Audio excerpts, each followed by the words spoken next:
Before you cook your next meal, here's what you should know about sea salt. Sea salt is popular in many kitchens, but what are its real benefits?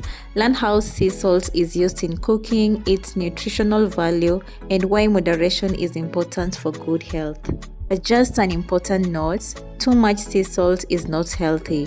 It contains nearly the same amount of sodium as table salt, so excessive intake can contribute to high blood pressure and increase the risk of heart disease.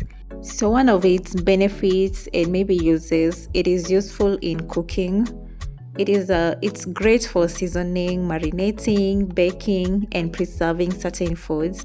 And as well, another benefit, it supports the nerve and muscle function. It also helps maintaining fluid balance. Foods that you can use sea salt for, we have chicken, boiled, roasted, grilled, or even fried. We have beef and goat meat, fish and seafood, potatoes, vegetables such as spinach, beans and lentils, eggs, and also salads.